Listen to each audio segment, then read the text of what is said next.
Series, including this playbook and cocktail and conversation here in Little Rock, is a way to talk about the most important issues of the day in policy and policy. Bank of America has been a great partner as we went on the road to the conventions, to New York, and now here.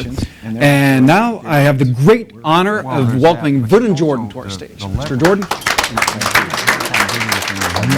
Thank you so much for coming out. Very kind of you. We were backstage and Paul Begala greeted you by saying, "You know you're rich when you get your own panel." So we're honored to have you here, and you were scolding some of our fellow panelists backstage for something that you scolded me for before. What was that? Tie. ISIS? How many were you running because of? I think you're supposed to wear a tie. And if I had come to this seat without a tie, my mother would have come and had a word with me. Agenda with ISIS. One is a military agenda. It says I hate the open shirt. That's what they are. And especially on television. Especially on television, especially when you're taking a pretty lady to dinner. I just think good manners suggests the tie. And it drives me crazy to go in a restaurant and see a beautiful young lady sitting at the table with a guy with his hat on. I often feel like I want to go take it off, but I'm not sure I can do that. Now, you had a lady on your arm as you came in. Do you mind introducing her? My wife, Ann. Just say hello. So, Mike, who do you think it was? So, Mr. Jordan, in President Clinton's book, My Life, he talks about how you were one of the earliest people that gave him advice that he trusted and that he took way back in those early years before he ran for governor the most recent time.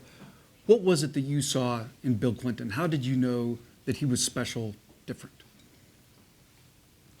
For the record, I met Hillary first. And you think she has a brighter future? That's not the subject of this event.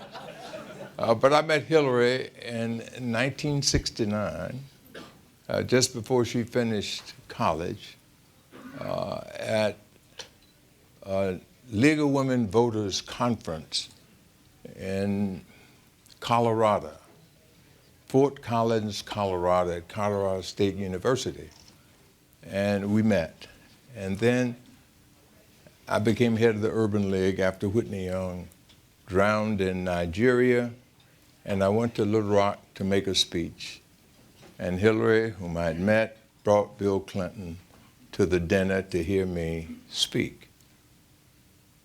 This will sound strange, but I knew that he was going places. It was, what impressed me about him was that, like myself, he left law school and came back to the South. He didn't stop on Wall Street. He didn't stop to work at the Justice Department. He came from Yale to home to do something about race. I left Howard University Law School, the West Point of civil rights movement, and went on Friday, I graduated. On Monday, I was getting demonstrators from the Atlanta University out of jail. And that was consistent with what Hillary's boyfriend was doing, and I admired that. and I liked it.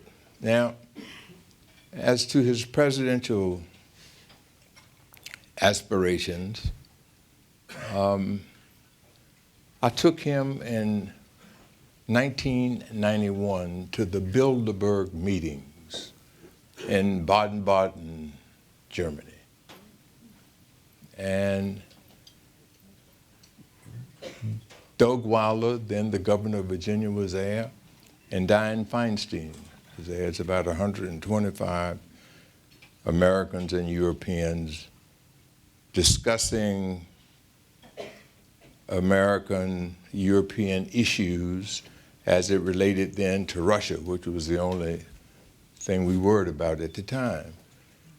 And at the break of every meeting, Bill Clinton would go and says, "I'm Bill Clinton, what do you do and how do you do it? I'm Bill Clinton, what do you do and how do you do it?" And so the Europeans came to me, they said, "Who is this Clinton guy and where is Arkansas?" And I would say, that's the next president of the United States. And they said, "Jordan, you've been drinking? You've been smoking?" I said, "Mark my word." So in February of '93, the steering committee of Bilderberg met in Washington. I called the White House and I said, "Mr. President, you got to go back to Bilderberg. You can just stay 15 minutes. And all of these people who believed that George Bush would be reelected because he had a 90% approval rating, blah, blah, blah, blah, they came and lined up. Europeans like the American president, whomever he is. And the president came. I bet he did not stay 15 minutes. He has never stayed 15 minutes.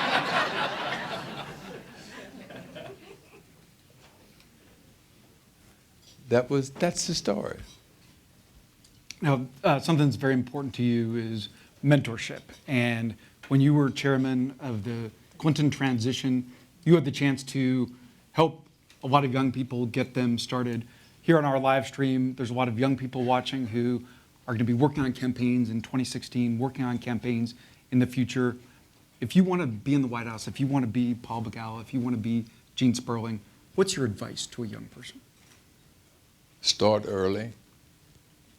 Go to school.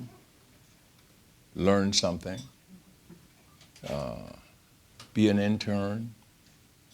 Be a volunteer. My introduction to politics in Atlanta, Georgia, where I grew up, was to be asked by Warren Cochran, who ran The Wire, to go to A.T. Walden's office next door to The Wire, to fold the letters for the Atlanta Negro Voters League, which these were letters of endorsement. In the South then, the choice was always the lesser of the evils. There was not a positive choice. It was a negative choice. But the endorsement of the Atlanta Negro Voters League, co-chaired by Maynard Jackson's grandfather, John Wesley Dobbs, and Austin Thomas Walden, who was my inspiration to be a lawyer. One Democrat, one Republican, and the Atlanta Constitution, the Atlanta Journal, and the Atlanta Daily World looked forward to that endorsement. So to be asked to go do that, just fold the letters and put them in the envelope. I read it first. And then I could, at dinner, when I got home, I could talk to it about my father, who was big on registering and voting. And so that was my introduction to it. And so I think young people, the moment you get an opportunity to do it, as a volunteer, that you do it. And people get to know that you're quick with putting it in the envelope. An ambitious young person, maybe even a young person who keeps track of every person they've met, which is easier now than it was when President Clinton is doing it. Someone who wants that big West Wing job, what's a common mistake that you've seen young people make, whether it's in this administration or others? I think the common mistake is that they announce too soon. They want to be on the city council before they can spell it. And so I think you collect a little information and learn a little bit and try to get all of the exposure that you can. and learn to listen. This is the question that my boss and your friend John Harris gave to me. In Washington, a president has a choice between two types of aides, and this president had both of them. You have the person who's been in the trenches with you, the loyalist, the person who came up with you, and the person who more knows Washington, the person who is a creature of Washington, is maybe more loyal to Bob Woodward than he is to you, but he knows how to make Washington work. How does a president balance those two types of people? It's judgment. And Do you need both? oh, yeah, you always need judgment. Most difficult decisions are about common sense. And I often think you count to 10 before you react. That has served me well since 1960 and all of the various jobs I've had. I try not to react instante. I try to count to 10. I have not always done that. But To get to maybe 6, 7. whatever success I've had is not unrelated to my being deliberative before I act. The other thing that's meant a lot to me is that I am the incredible beneficiary of unbelievable mentoring.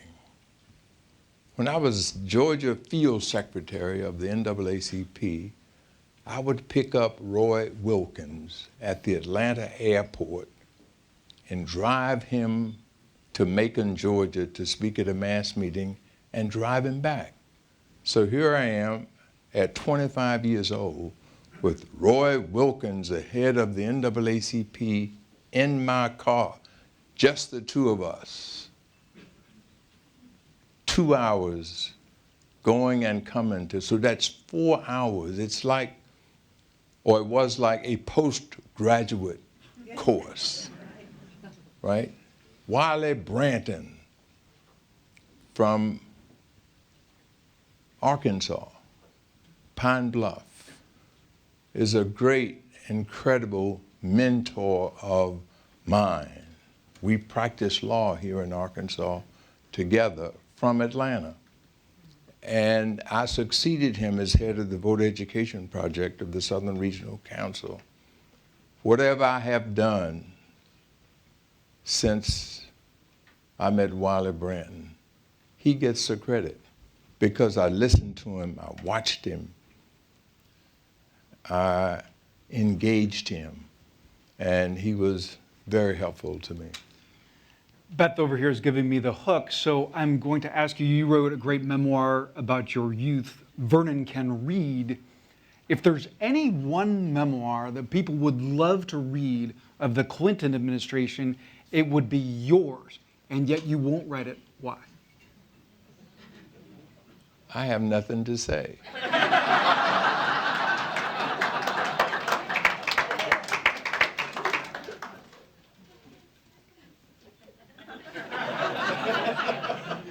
There's a story that I've never told. When I had the outline and I had a big New York book agent, and we went to all of the big houses, and they had in advance the outline of Vernon Can Read. And they said, Mr. Jordan, we're very impressed with your book. It's moving. Your outline, it's moving, it's touching, it's historic. There's only one problem. And I said, what's that? They said, there's nothing here about William Jefferson Clinton. And I said, this book is not about William Jefferson Clinton. I said, you guys think I was born January 20th, 1993. I had a life before that. And that's what this book is about. And then I got the explanation. They said, Mr. Jordan, if this book is just about you, you get this much advance. But if you add President Clinton, you get this much advance. And my response was, this book is not about money. It is my story, and I'm going to tell it, and I'm going to tell it my way. And I did that at several houses and went to my agent, and I said, I'm hurting your business. So let's tear up our contract. And then I called a friend of mine, and I went to,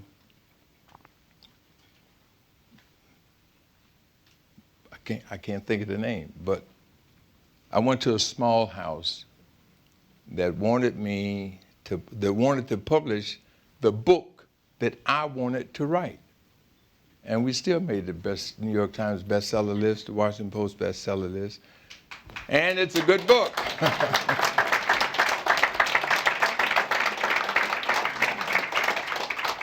Mr. Jordan, it was such an honor to have you and Mrs. Jordan at Playbook Cocktails and Conversation. Thank you for great conversation and no hats. Thank you. Thank you, sir.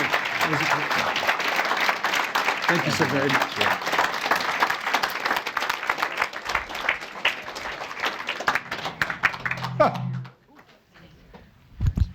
And now I'd love to welcome. I'm glad I got to hear it. Now I'd love to welcome Paul Begala, General Clark, Karen Finney, and Mr. McClarty.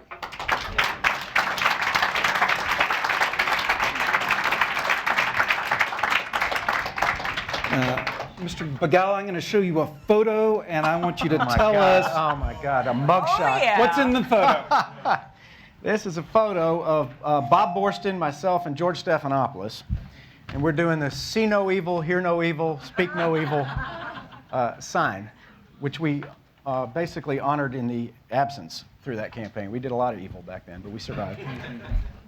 You were the rare person. You saw President Clinton both in the campaign, in the war room, and in the White House as counselor to the president. How was he different? Well, the campaign changes you first because you have to go across this amazingly diverse country, and that expanded him and it caused him to grow. And then serving, and I think the bad times shaped him as much more than the good because I think his deepest quality is empathy. And his critics never got that, and they mocked him when he said, I feel your pain. And I think that's the soul of morality, actually, is to be able to feel other people's pain. And then the second most important is persistence. Well, I look back. When he was sworn in for his first term, his hand was on the Bible. He chose the passage from St. Paul's letter to the Galatians, 6th chapter, 9th verse. Do not grow weary in doing good, for in due course you shall reap if you faint not. Right? Just keep at it, keep at it, keep at it. And he lived that every day in the campaign and every day in the White House. His second term, then, his hand is on the book of the prophet Isaiah, the 58th chapter, 12th verse, which is, and thou shalt be called healer of the breach. Always trying to bring people together. And if I think back, that's the constant. But I think those two qualities of empathy and persistence kept growing the more he went through. And I had the greatest seat in the House. I had the greatest job in the world. General Clark, you met President Clinton in 1965. Wow. He was at Georgetown. That's right. We were down there from West Point, a classmate and I, for a conference. And so at the registration desk, one of the girls checking us in said their student body president at Georgetown was from Arkansas. And so we talked a couple of hours on the 2 days of the conference, and he was just totally impressive. At the end, he said, well, what are you going to do? I was 2 years ahead of him. I was a senior. He was a sophomore. He was elected president of the student body as a second semester freshman at Georgetown. That's how good he was, really. And so, you know, when you talk to him, and by the time I'd been 3 years at West Point and traveled, you know, to Europe in the summer and done a lot of things, I'd seen a lot of people my age. I'd been to a lot of student conferences. He was the best I'd ever seen. And he said, what are you going to do? I said, well, I'm going to try for a Rhodes Scholarship, but I'll go to Vietnam. He said, I think I'm going to try for a Rhodes Scholarship too.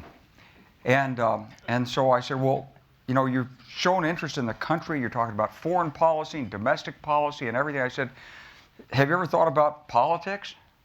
He said, yeah, a little.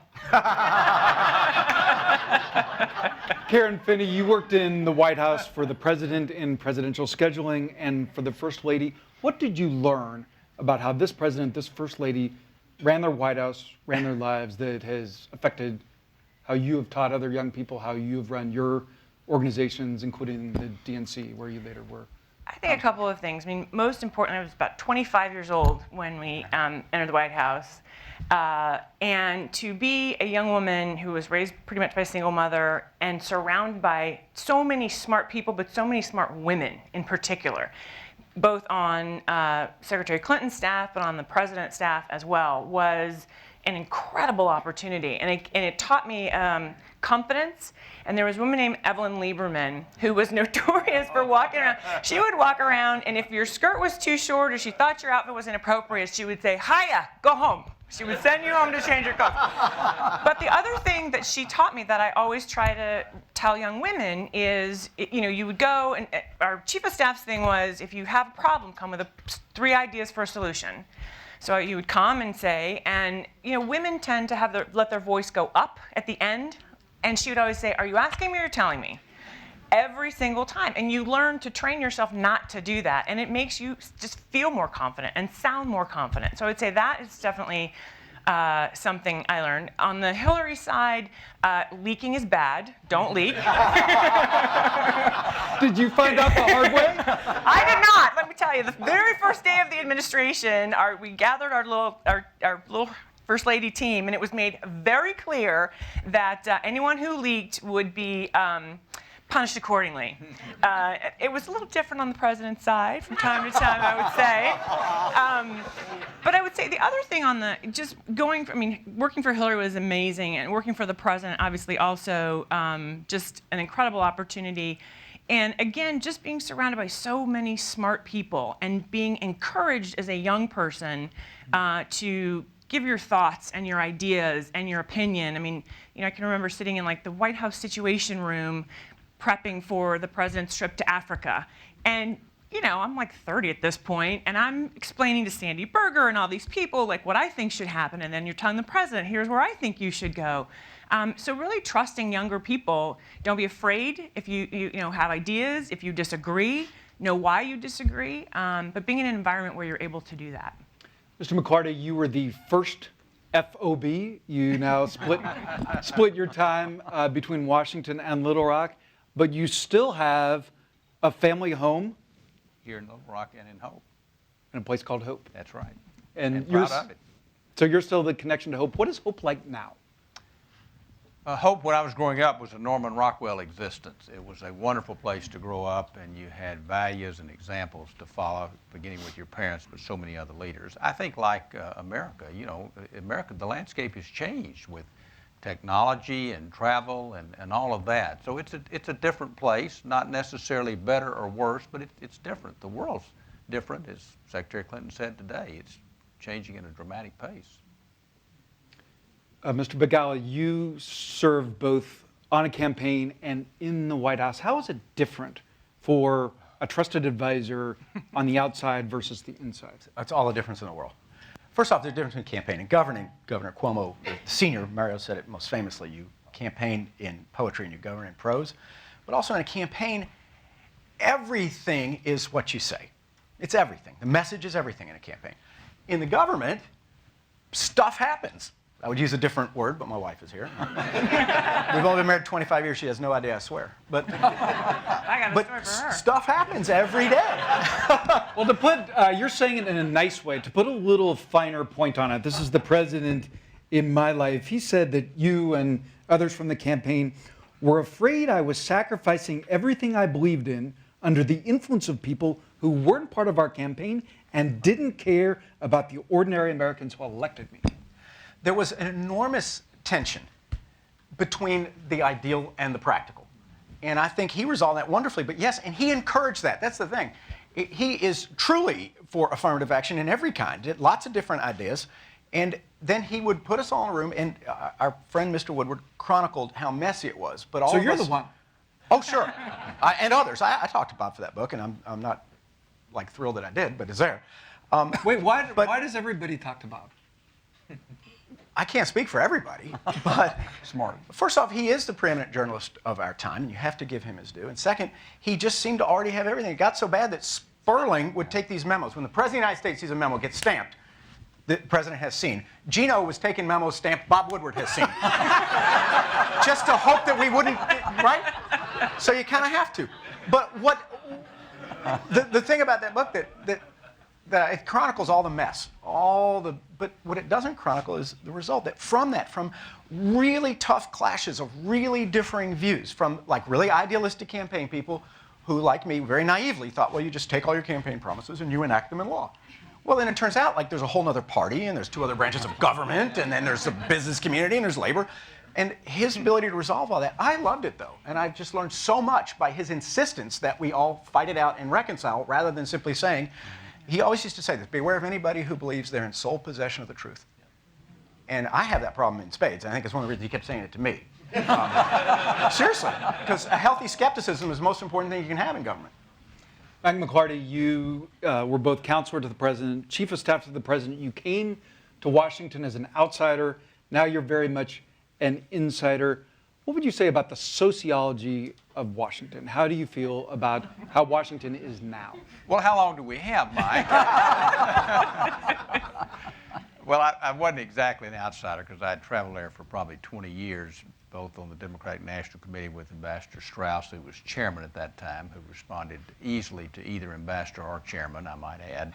And then, as Dean Rutherford knows, within the natural gas business, we had a lot of business in Washington, but primarily dealing with the Congress. Washington's changed a lot, Mike. It was in the process of changing, I think, when President Clinton was elected. I think the way we communicate has had a lot to do with that. You're right at the center of that with Politico, but it's changed. There's just so much more difficulty now in terms of finding any kind of common ground. As Al Fromm knows, the president ran as a New Democrat, so how do you build that consensus and bridge? At times we didn't. At times it was extremely acrimonious. But at times, particularly on foreign policy issues, we were able to forge, as General Clark knows, a pretty strong bipartisan consensus. And on certain issues, like welfare to work, we were able to forge that. But you've got to remember also, Mike, I think a key point to build on what Paul said. Governor Clinton was elected with 43% of the vote.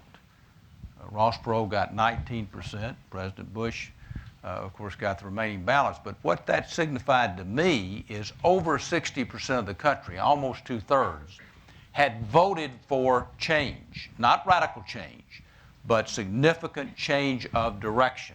And that was the message of the campaign. And that's what we tried to build on in that first economic plan and deficit reduction. Paul's right. The process was messy, but the outcome produced the first balanced budget in a long, long time and a real support of job creation. So I think my stool is about to fall through the chair, so I have to have a last question to General Clark. His new book, Don't Wait for the Next War. In the green room, he was just saying, welcome to Arkansas, the state where Democrats lost the Senate by 16 points. Well, yeah, I mean, it's a fact, okay? So it's a fact. But, you know, I think this is democracy. And I think you have to listen to what the voters say. You have to try to take the message aboard, and you have to come up with the answer. That's what the two-party system's all about. That's what the way elections work, and that's democracy. What makes it work in the United States is we take it seriously, we do it with integrity, and we believe our system is the best in the world. And real quick, we're all here to celebrate the 10th anniversary of the William J. Clinton Presidential Center. How has it changed Little Rock? Oh, this has completely opened up Little Rock in so many ways. People come here, they see it's tourist attraction. In the first place, it brings people from all over the country. We have conferences. We have a Clinton Graduate School of Public Service. So young people come here from all over the world. It's been a wonderful gift to Arkansas and to Little Rock. And we're so glad that President Clinton decided to put that library here and really let other people see the beauty of this state. And I think it's a great state, even if Mark Pryor lost by 16 points, it's still a great state, and it's going to be greater in the future. Your memories and your insights have been a great gift to us. Thank you all so very much. It's so kind of you to do that. Thank you. Thank you, sir, for doing that. So kind of you. I appreciate it. You're so fantastic. Thank you very much. Thank you, gentlemen. Such an honor. Thank you very much.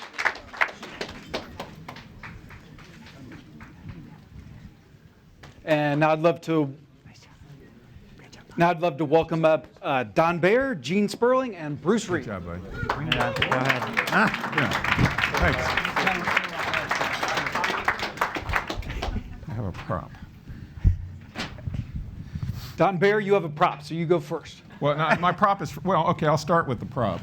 So, I started as the speechwriter and then communications director, and, people ask, what was the best part of it and all of that. And the truth is, and Michael Waldman is here, and he and I did this together today. We went to the museum store. Michael was my successor as chief speechwriter, and in many respects was the guy who propped me up even when I was a speechwriter. And there's nothing more that a presidential speechwriter could hope for than a little doll that speaks your words when you press a button.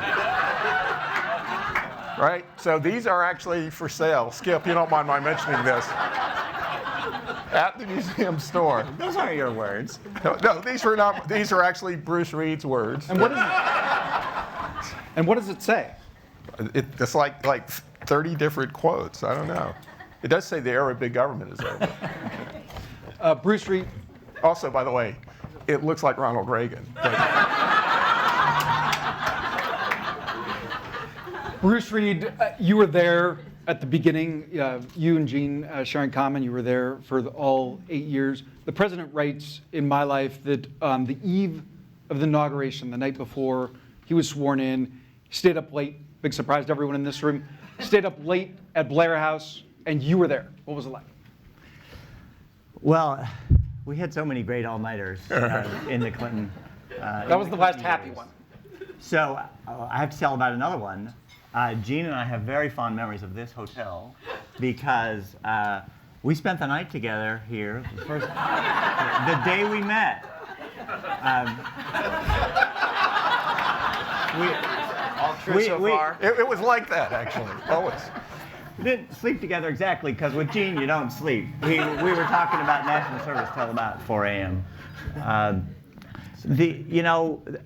Watching Bill Clinton put together a speech was a thing of beauty because you'd hand him something and he'd go to the podium and make it 1,000 times better. And we struggled to write down the beautiful words that he was coming up with. And he always had a sense of, it was as if we were speaking to one crowd and he was speaking to the real crowd.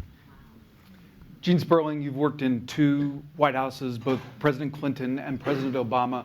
What would you say was most distinctive about how President Clinton ran his White House? Well, I think what was, I don't know if it's distinctive, but I think what we did live through is that just this, incredible focus. I thought of it today when I was listening to Secretary Clinton do the no ceilings.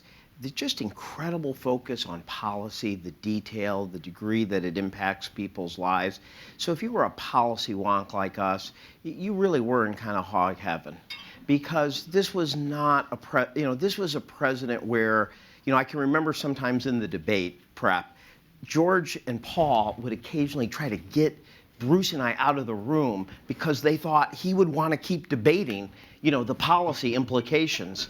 And what I loved was the sense that, of course, it's a political world, it's a strategic world, but it all started with this kind of core, concern, love for policy. It impacts people's lives. Hearing, Hillary talk about the hippie program, those things. And so if you were a policy guy, this was someone who just had all the time in the world for you and for the policy. And so when they really had to focus on the words, the final, parts of the speech, they often had to be like, get out of the room, Gene, or don't sit there and take his question, because, the speech, it has to be delivered in an hour.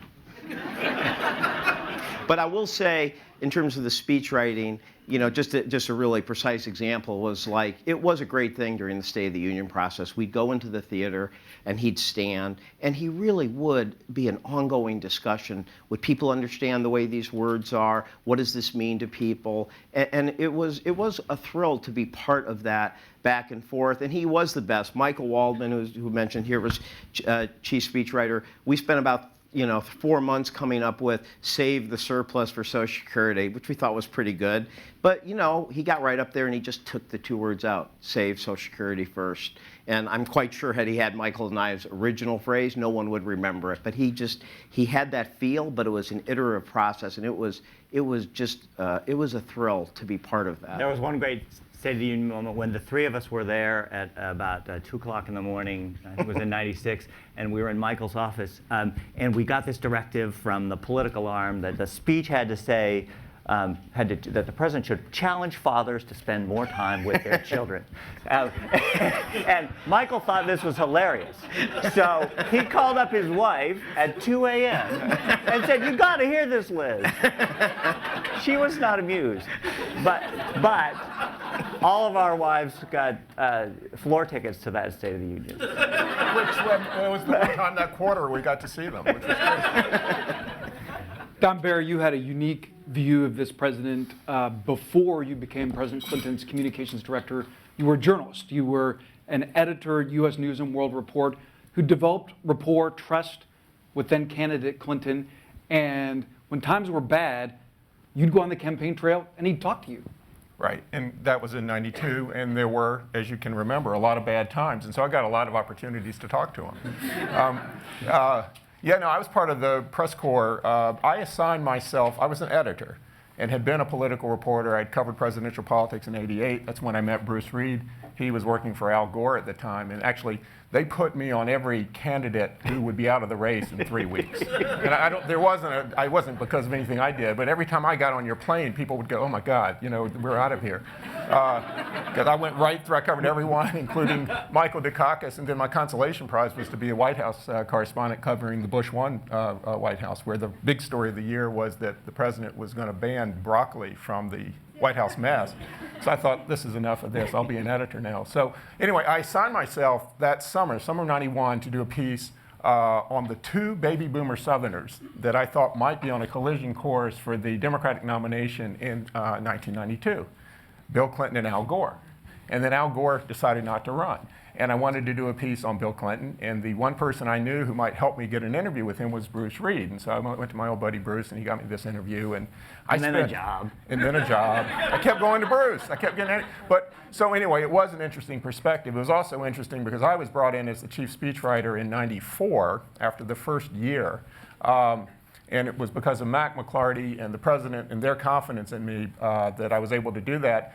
Because the truth was, when I became chief speechwriter to the President of the United States, I'd only ever written 2 speeches in my life, my bar mitzvah speech and my speech for student council president in high school. So there was, as everyone here knows who worked with me, there was a lot of on-the-job training. But the other thing about the perspective was that you can imagine by that point in the administration, there was a fair amount of distrust of a journalist sort of being brought in. And, they mentioned leaking. Whenever there was leaking, I always felt like everyone turned to me. As a result of that, I talked to nobody for 4 years. So it was a little bit lonely. But the thing was, it's so different being inside than anything even the great journalists like Mike Allen can possibly imagine. Gene Sperling, did you ever leak?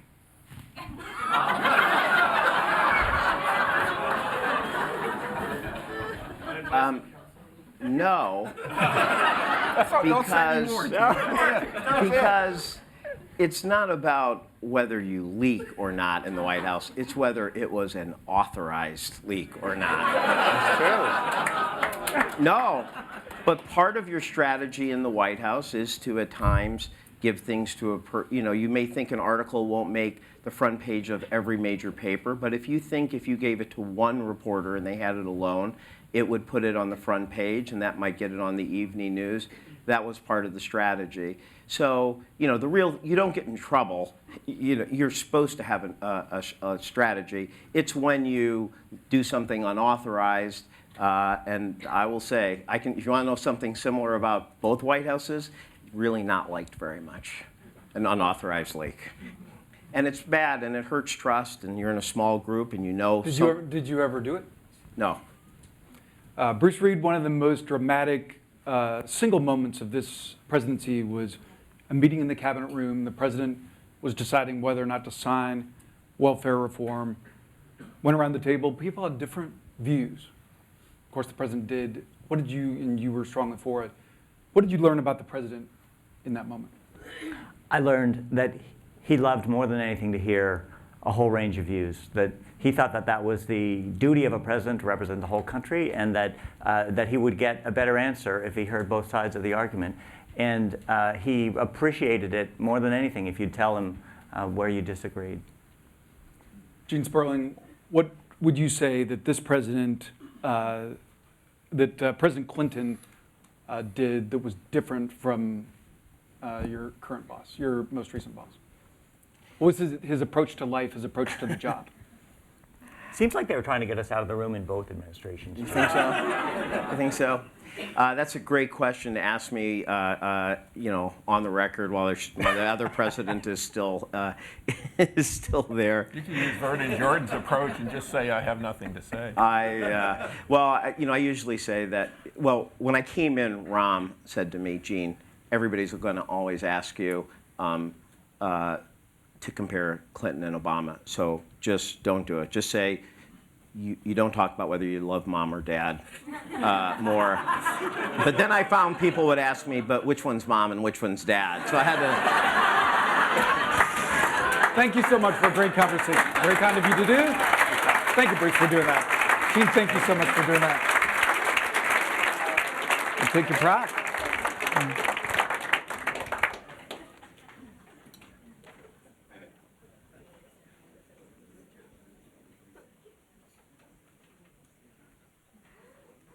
I thought Don was giving me that. He's taking it. No.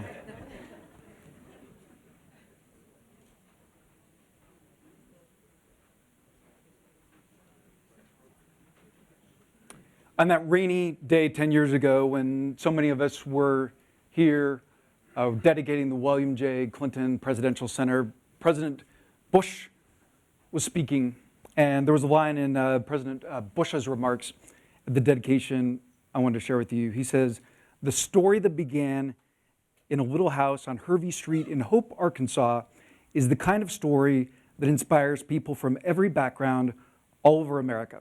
In this great nation, it is always possible for a child to go as far as their talent and vision can take them." At this time, I'd like to welcome the guest of honor for the close of this evening's program, President Clinton.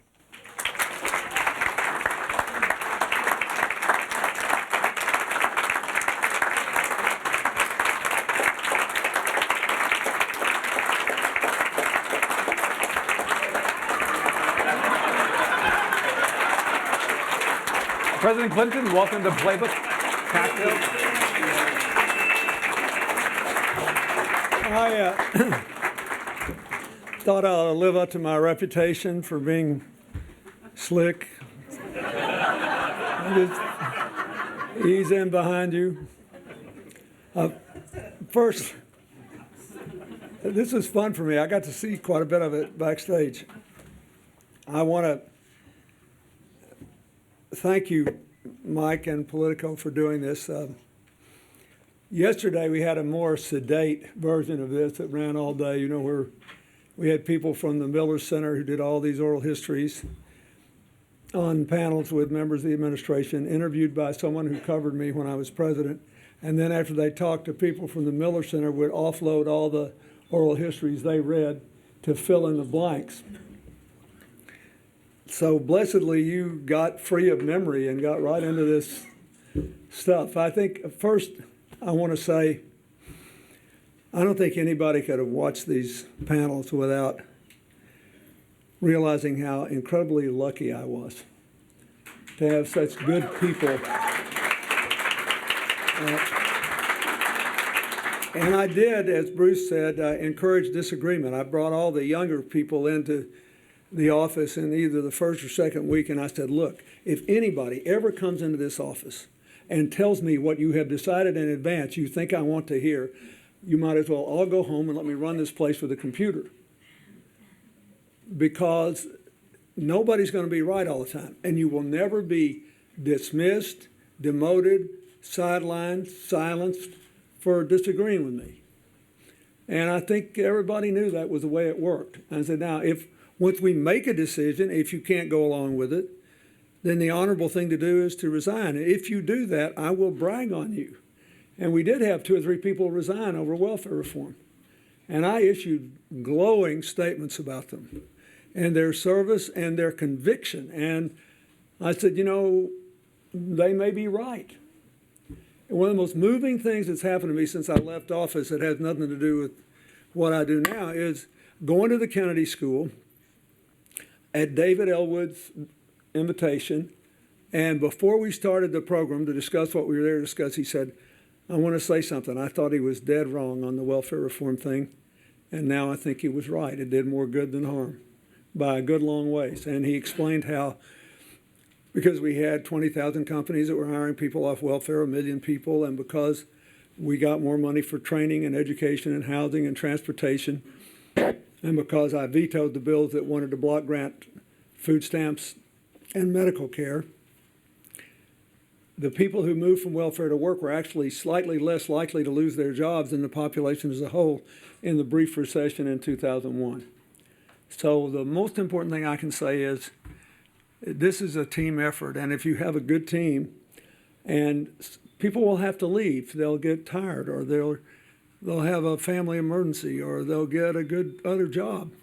And we were lucky that right to the very end, people just kept coming in, and we always were able to keep this. I also want to say a special word about Mac. He started this idea that we would all work together as a team.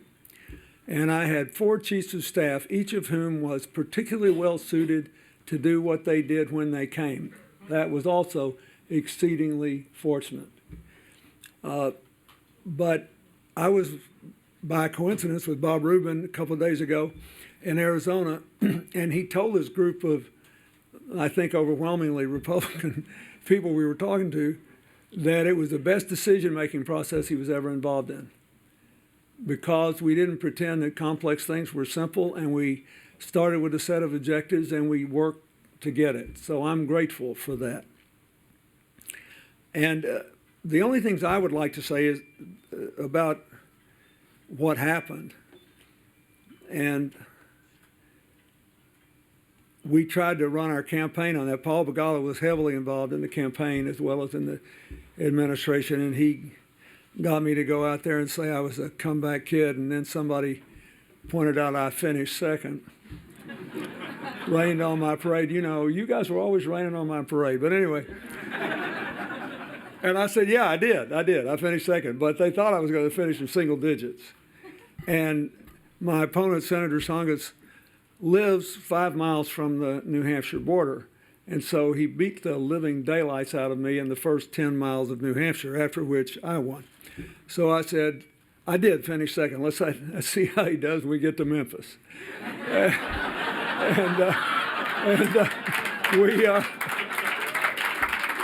I remember, we got 83% in Memphis or something. I'm always grateful. If I had lost Memphis, I'd have spent the rest of my life with a red face on. On this substance, I just want to say a couple of things. First, when I took office, the distribution of American prosperity looked astonishing like it does now. But not as pronounced. We never had trickle-down economics ever before 1981. That is, we never told the American people we were going to talk really tough and act really weak. That is, we were going to give you whatever you want and spend whatever we wanted, and magically it would all work out and we'd have all the money in the world. And so In the first 8 years of trickle-down economics under President Reagan, we tripled the debt. And then we increased it 150% under President Bush.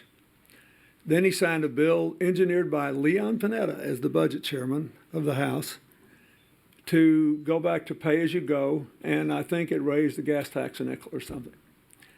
And it was, I thought, a very brave thing for President Bush to do, because the pre-Tea Party Republicans headed by Newt Gingrich were blasting Bush. But he signed it. And it was so bad that he had to get up at the Republican convention and renounce the bill and say he would never do it again, showing how deeply ingrained this trickle-down economics theory is. So I thought my first job was to get rid of it and replace it with a build out from the middle, invest in growth strategy. And it worked. We reduced the size of government, thanks to computers, to the smallest size since Eisenhower's last year in office. We had 3 surpluses, and the 4th surplus we submitted to Congress when I left. And we reduced, thanks to Al Gore's Reinventing Government initiative, I don't know, tens of thousands of government regulations and all of that. But we had 50% more jobs than were created under President Reagan. It didn't work after then. Trickle-down economics never worked again because people thought the markets, which may be full of Republicans, didn't react well to it, and the employer community didn't. But we had 100 times as many people move from poverty into the middle class. 100 times as many. And if you look at the income distribution channel, the bottom 20% income went up 23.6%, the same as the top 5%. And everybody else below the top 5% did better with our strategy. The next 15% only slightly better than when I was president, but the second 20% a third better, the middle 20% 50% better, the 80th percentile did more than twice as well. And listen to this, the most telling thing of all, the bottom 20% increased their incomes 0.7% in the Reagan years and 23.6% in our time. Now, this shows the importance of policy. We can do this again. The second thing I had to do is re-legitimize government, because it always hurts the Democrats, since we want to do something, if people have no confidence in government. And confidence in government went up a lot, but not until my second term. Indeed, the deficit was going down 3 years before a majority of people said it would. So I think we did do that. The third thing I tried to do was to prepare a world that we would like to live in as Americans when we were no longer the only economic, political, and military superpower. And we did that by first trying to create new networks of cooperation, like the Summit of the Americas and the annual Asia-Pacific Leaders Meeting, which the Chinese ambassador who's been here talked to me about, and expanding NATO, all the things we did. And second, by working on individual countries, our relationship with India, with China, with Turkey, with Ukraine. I'll never forget the agreement I signed with Ukraine and the Russian president saying they would never interfere with the territorial integrity of Ukraine if they gave up their nuclear agreements. But it was worth doing. There are no permanent victories or permanent defeats in politics, so I'm not saying it for that reason. And then we tried to keep big bad things from happening. We didn't always succeed at, but we pretty well did. We did, I think, a good job. I think Wes Clark was brilliant in the Bosnian peace negotiations and as our military commander in the Kosovo conflict. And I still see Kosovar Albanians all over America who would like to write his name in as the president of Kosovo. So, but these things are important. And the relevance they have today is what's happened today is power is even more dispersed, and non-state actors have even more power than they did when terrorism was emerging as a threat in the 90s. But it's still worthwhile to think about it in the same way and to work even harder on building the capacity of states not only to defend themselves, but to provide for their own people. And our assistance programs should be designed to work ourselves out of a job so we can have partners, not people who are totally dependent on us. We also have to be more patient when we can't get our way all the time by next week. One of the encouraging things I found is that a lot of the Republicans who have won in this last election have said they criticized the president about ISIS, and then when you ask them what they want to do, they basically support what he's trying to do.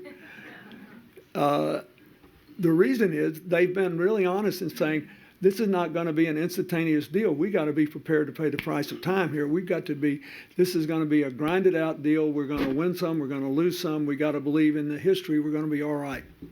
I feel the same way about Russia, by the way. I think the most important thing that could happen with Russia is for them to redefine what it means to be a great nation. They got a fine military and they've had a lot of energy money. They can go out and buy first-class equipment. They're brave, they're nationalistic, but the male life expectancy is still under 60. They haven't rebuilt their health system. They're using their massive ability with computer technology to hack our computers. They should be building another Silicon Valley. So I think that's relevant to today. The most important thing I would say is it takes on average a country 10 years to regain its equal footing from where it was the day before a financial crash, which occurred on September the 15th, 2008. We have recovered all the jobs we lost about 4 years earlier than a 150-year average. We could do nothing about the income distribution before then except what was done, letting the tax cuts for people and upper income groups expire. But otherwise, there really wasn't much that could be done, never mind the political conflict within the Congress. We had to get back to ground zero. That's where we are now. So as a nation, where we are now that is relevant to what happened then is that we are now in a position to chart our course for the future. Unemployment's under 6%, gasoline's cheap. We are in a different energy position. We rank first or second in the world in every scientific analysis of our capacity to generate electricity from the sun and the wind. We have a great tech network. We've gotten enormous benefits and a real head start in all the biological things that are flowing out of the sequencing of the human genome, which I spent over $3 billion of your tax money on, and which we've already received $180 billion of benefits from. So what I think if I had your job, what I would be looking for, apart from the political angles, is does this idea or that idea or the other idea, does it help us to begin again, to create an economy where we can share the opportunities, share the prosperity, share the responsibilities? And in the world, does it maximize the chances that we can emphasize the positive forces of interdependence and minimize the negative ones? And sometimes little things can have a big impact. I'll just give you one example. When Hillary was Secretary of State, I thought one of the most important things she did was to hire a head of the PEPFAR, who was a wonderful man who had worked for me for several years. And they took 100% of our drug purchases and AIDS drugs to generics. When President Obama took office, 1.7 million people in the world were being kept alive through the PEPFAR program, your tax money. Never mind what we were also contributing to the Global Fund on HTB malaria. We were just talking about just what the Americans did. When Hillary left office, that number was 5.1, 3 times as many for exactly the same tax dollar. You didn't spend any more money. We made it go further. We're going to have to do more of that. Your country now, if you've been watching this Ebola thing unfold, you probably have concluded that if all these countries had good health systems, we wouldn't have had panic at the airports in America. And Nigeria had an Ebola case, and they shut it down in breathtaking fashion by going to 19,000 homes of people they identified could possibly have been exposed, and they shut it down, one case. We're trying to do that now in Rwanda by building them a health system they can afford to run with no foreign assistance by 2020. And for the first time ever, the American medical schools, nursing schools, dental schools, health management school at Yale, hospitals, they're all working for total overhead of 7%. It's the least expensive, massive project ever undertaken like that. That's the kind of thing our government ought to be doing more of. We get to start again now with our own economy. We have to take the world as we find it. But I still think that we should be trying to build a world of more shared prosperity and opportunity and more shared responsibility, where people can have their identities without there having to be a negative reference to someone else. I was glad that the president, when he went to Myanmar, spoke up for the Rohingya Muslims. And I understand why Aung San Suu Kyi can't do it, because she wants to be elected president, and they've never had a democracy. They think those people are interlopers. That's not the way they think, but it should be the way we think, because every time we get a chance to say, you can be Burmese and still have your religion, still have your ethnic background. You can be American and still have your religion or your ethnic background. The diversity of this country, if we can learn to live together, is our greatest asset. And it all begins with being more open, more transparent, and not afraid to have honest, public, fact-based disagreements. So we tried to do all that. Worked out pretty well. And it worked out pretty well because of a lot of you in this room, and I'm very grateful to you for it. Thank you. Mr. President, as we say goodbye, I have to ask you a question about your book. In your book, you say that you still have a bucket list. What's on it? I still have a what? A bucket list, things you want to do. What's on it?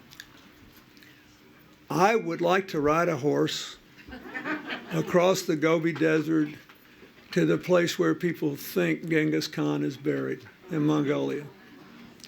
I would like to do that. I would like to climb Kilimanjaro before it has no snow because of climate change. That's something I'd really like to do. I would like to go to Namibia, where my daughter and son-in-law went on their honeymoon, and see the oldest desert on earth. The president of Namibia called me once and he said, I came and met with you early in your term and you've never been here. You came to Africa, you went all over the country. Why don't you come here? And I said, because you don't have enough problems, you're too well governed. And I said, you know, an American president, you got to go someplace where there's something you can do, and you don't need us. I'd like to go there and see that desert. Those are some of the things that are on my bucket list. And finally, one question about the future. The end of a presidency is hard. What would you say to this president about how to maximize that hard time? Well, first, I think he has already begun to think about what he will do when he leaves office, and I think that's a good thing. I mean, there's nothing sadder than to see anybody who's term limited, like a great athlete, get out of playing whatever you play, and then you can't do what you really love to do anymore, so you just sort of let go. And now that he's only a year older than I was at this stage in his presidency, and he's probably got in 30, 40 years, maybe more left, and I think he should give a lot of thought to that. And I think that he should minimize the chances of being a lame duck, which he can do by continuing to have an agenda and using the budget process to make deals with the Republicans, because now that they have both houses, they have a much greater vested interest in not just being against everything.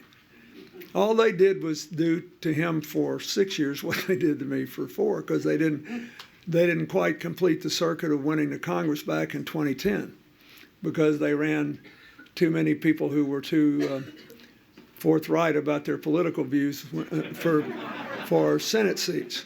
If you remember that, and we had a terrible 2010.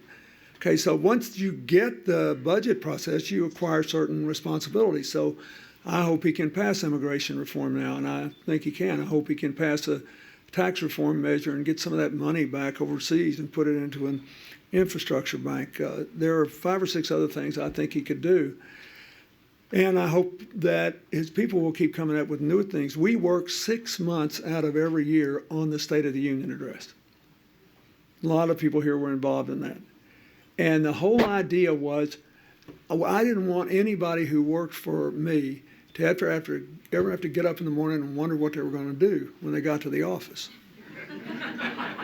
And I never bought this whole lame duck deal. I just didn't. I just think, it's a mindset. If you just look at Karen's nodding her head, that a lot of them wish I had been a little lamer than I was on hard days. But anyway, I really, that's my only real advice, but it needs to be fun. It's a great honor to go to work in the White House. It's crazy to say you're a lame duck and waste a single day of that precious time. And I was we did stuff up till noon practically of my last day. We were still jetting it out, and I think that's what he should do. And one on politics, you and Secretary Clinton worked really hard on the midterms. Did you think these Senate races would be closer? I did, yeah. I did. If you look at the exit polls, you can see what happened. In the South and in West Virginia and Kentucky, let's say the sort of the toughest terrain for us, the exit polls were on point in the 3 least Confederate of the southern states. Like the Florida exit poll said that thanks to a $10 or $11 million expenditure in the last week, an extra one, Governor Scott would beat Governor Chris by a point. He won by less than a point. The exit polls predicted Kay Hagan would lose by 2 points, in spite of the fact that she led in the polls virtually the whole way. The undecided flipped at the end. Apparently some of it was Ebola, which was crazy. It's almost certainly determined the Maine governor's race. The exit polls predicted correctly that Mark Warner would squeak by only a point, even though all the previous polls didn't show that. So they, at least, the model they had for measuring exit polls must have been different than the model they had for taking polls. But in other places, the closest we got to an accurate exit poll was in Georgia, where the exit polls predicted Michelle Nunn would be 1 point behind, and she lost by 8. That's the closest we got. In Kentucky, in Arkansas, in West Virginia, they were, in Nikki Rahal's race, they were 10, 11, 12, 13, in one case 14 points off, because there was a collapse of the youth vote.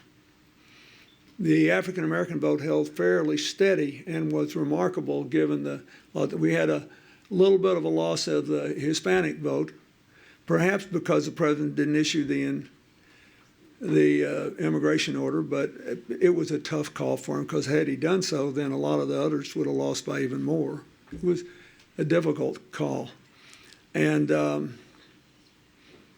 so what that shows you is that the people who were against us felt more strongly than the people who were for us, and the people who were for us, just in all the din, couldn't hear what was actually a fairly coherent economic message coming out, because when you ask them what they wanted, they said, we wish the Democrats had talked about student loan reform or equal pay or creating jobs through infrastructure projects. And almost 100% of the Democrats that I campaigned with talked about all that, but we didn't have, again, a national advertising campaign that might have made all the difference in a couple of close races. But it would not have changed the larger outcome. I also believed that one of the things that we need to get smart about is how you start your campaign is important, but sometimes the people who would be most influenced by what you say at the beginning don't listen till near the end. I'll give you an example. You guys always say, oh gosh, we want all these people to work together and cooperate, and why can't they do things? You know, the poster boy for bipartisan cooperation in the U.S. Senate, except for Mark Pryor, who lost here, but no, they didn't care here. It was a different deal. But it was in Colorado, Senator Udall co-sponsored with Republicans, the bill that created the Simpson-Bowles Budget Commission, the bill that ended earmarks, the bill that gave the president a line-item veto authority again. He was co-sponsored legislation to support a balanced budget amendment, and he co-sponsored the immigration reform bill. And it was all, and he did advertise it in the beginning. And then he was criticized for talking about women's rights. And his opponent, who was rated the 10th most conservative member of the House, was dubbed a moderate because he said he no longer supported the personhood amendment. And yes, he was still on the personhood bill as a sponsor in the House, but everybody knew you had to amend the Constitution, so it didn't really have any, you all shouldn't worry about my name on that bill. And besides, he thought it was okay for women to buy contraceptives. And last time I checked, that's been legal for 40 years. And so their threshold for what constituted a moderate was pretty low. And so here's the guy who did it.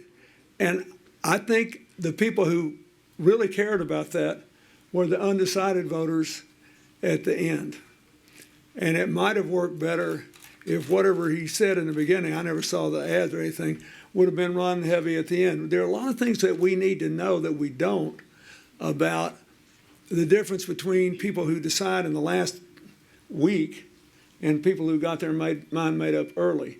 And Colorado's the easiest place in the country to vote. You know, everybody just mails in, or you can bring in your mail-in ballot to the place. And so it wasn't a turnout issue, or there were no voter suppression efforts or any of that. It's just, but I had the feeling all along that he was doing a little better than he was doing. And I think part of what happened is the profile got lost in whatever the news du jour was. And I feel badly because I think he was an exceptional public servant, and so I didn't want him to lose. But anyway, we got to learn about that. And I think the Republicans are also doing that too, because I know enough of them. I've talked to several of them, and a lot of them were surprised by their victory margins. A lot of them won by 4, 5, 6, 8 points more than they thought they did. Some of them who put their own money into the campaign in the last week, once they saw how much they won by, I probably wish they had the money back. But, you know, measuring the psychic landscape of America has always been a challenge, and it will continue to be, and that's probably a good thing. Mr. President, happy anniversary. Thank you. Thank you for coming. Thank you. Thank you.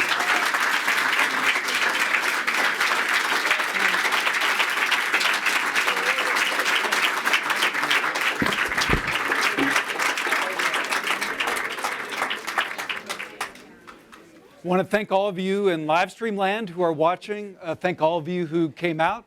Thank the Clinton Foundation, the Clinton Global Initiative who made this possible, and the Politico event staff, and have a great weekend. Also, thank you for having us. Thank you very much.